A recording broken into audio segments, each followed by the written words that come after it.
บทหัดแต่งตัวจริง อธิบายและพิสูจน์คำสุภาษิตที่ว่า หัวไหล่รักจึงมั่น พี่น้องหลายสันจึงดี ในการสร้างสาพัฒนาประเทศชาติบ้านเมือง ให้มีความรุ่งเรืองศรีวิไลใดนั้น มันได้เรียกร้องต้องการให้คนภายในชาติ มีความสามัคคีร่วมแรงร่วมใจกัน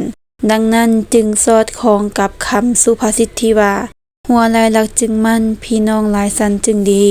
ดังที่เฮารู้กันดีแล้ว หัวแม่นตานางที่ใส่ไว้ป้องกันรักษาว่าสิ่ง หรือผู้ร้ายอายขโมยที่เข้ามารุกรานผลปลูก และทรัพย์สินเงินคำของพวกเฮา ฉะนั้นเวลาเฮ็ดหัวเฮ็ดหาวก็ต้องการความมั่นคง เพื่อกันกลางการทำลายของสัตว์สาวาสิ่งและอื่นๆ กงกันข้าม ถ้าเฮ็ดหัวใส่ไม้ลักเดียว หรือน้อยลักมันก็จะบ่ทนทานและบ่มันเหนียว จนในที่สุดก็จะเฮ็ดให้งัวควายและสัตว์อื่นๆเข้าไปทำลายเครื่องปลูกของฝางของพวกเฮาได้ ดังนั้นในการเฮ็ดหัวเฮ็ดหาว มันจำเป็นต้องมีหลายลัก เพื่อไม้หลายลำจึงจะมั่นแก่นแน่นหนาดี พร้อมนี้เมื่อพวกเฮามาเทียบใส่คนเฮาแล้ว มันก็คือกับว่าพี่น้องหลายสันจึงดี แน่นอนแล้วคนผู้ใดหากมีอ้ายเอื้อยน้องเพื่อนฝูงหลายคน ผู้นั้นก็จะมีความสะดวกสบายหลายอย่าง แต่กงกันข้าม ถ้าว่าผู้ใดหากอยู่โดดเดี่ยวเปลี่ยวพร้อย ขาดความเอื้อเฟื้อเพื่อแผ่ต่อผู้อื่น แล้วเด็ดขาดผู้นั้นจะบ่ชนะกับความยุ่งยากได้ดังที่ใจคิด ดังนั้นจึงสอดคล้องกับคำสุภาษิตที่ว่า ฟืนดนเดียวดังไฟบ่ลุก คนเฮาเมื่ออยู่ร่วมกันแล้วจะต้องมีความสามัคคีอย่างกว้างขวาง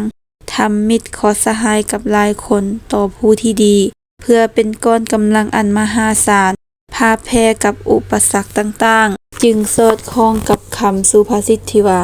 คมบ่หลายให้ตื่มซ่อง พี่น้องบ่หลายให้ศอกเสียวสหายเก้อ นี่มันก็แสดงให้เห็นว่า มีหลายคนแม่นดีแท้เช่นว่า การปลูกหอย่อเฮือนหรือการเฮ็ดเวียกหนักการหน้า มันต้องเรียกร้องถึงกำลังหลายคนช่วยสู้ยูนุนซึ่งกันและกัน พร้อมกันเฮ็ดช่วยกันทำนักช่วยกันหาบหยาบช่วยกันดึง ช่วยกันแลกเปลี่ยนความคิดเห็น บ่เพียงแต่เท่านั้น เมื่อเวลาทุกข์ก็ทุกข์ด้วยกันถึงยามสุขก็สุขด้วยกันบ่คิดก่อพักแยกพวก แบ่งกลุ่มแบ่งก้อนย่านลื่นย่านเหลืออิจฉาบังเบียด หรือมีแนวคิดเห็นแก่สิทธิผลประโยชน์ส่วนตัวหลายกว่าส่วนรวม นอกจากปัญหาที่กล่าวมาข้างถึงนั้น สำหรับผู้ที่มีความสามัคคียังจะต้องรู้จักตำหนิส่งข่าว ก่อสร้างช่วยเหลือซึ่งกันและกันด้วยความจริงใจ เพื่อพร้อมกันก้าวหน้ากงกันข้ามถ้าขาดความสามัคคีก็จะบ่มีผลหยังหมดแก่ตนเองซ้ำบ่นำยังนำเอาความเสียหายและความเดือดร้อนมาสู่ตนเอง ดังคำสุภาษิตที่ว่า โฮมกันเฮาอยู่แยกหมู่เฮาตาย นี่ก็แสดงให้เห็นว่าถ้าขาดความสามัคคีแล้วเฮาจะอยู่นำหมู่คู่และสังคมบ่ได้ นี่มันก็เช่นเดียวกันอยากให้ประเทศชาติมีความเจริญรุ่งเรือง มันบ่แม่นมีแต่ผู้หนึ่งผู้เดียวจะมาสร้างสาพัฒนาประเทศชาติได้ มันต้องเรียกร้องให้คนภายในชาติพร้อมเพรียงเฮียงหน้ากันช่วยเหลือซึ่งกันและกัน พร้อมนั่นก็ผูกแน่นความสามัคคีกับบรรดาประเทศเพื่อนมิตรในโลก เช่นเวียดนาม กัมพูเชียและบรรดาประเทศเพื่อนมิตรอื่นๆที่มีความหวังดีต่อประเทศเฮา พวกเฮาเป็นคนเกิดใหม่ใหญ่รุ่นจะต้องออกแรงงานอย่างหมดจิตหมดใจ เพื่อปกปักรักษาดินดอนตอนหญ้าอันอุดมหังมีของประเทศเฮาให้ยืนยงคงตัวตลอดไป จากการอธิบายและพิสูจน์คำสุภาษิตที่กล่าวมานั้น พวกเฮาอาจเว้าได้ว่า ความสามัคคีแม่นสิ่งประเสริฐล้ำเลิศที่สุดสำหรับทุกๆคน และความสามัคคียังแม่นบ่เกิดแห่งความสุขสบาย ฉะนั้นพวกเฮาควรฝึกฝนตนเองให้เป็นผู้รักความสามัคคี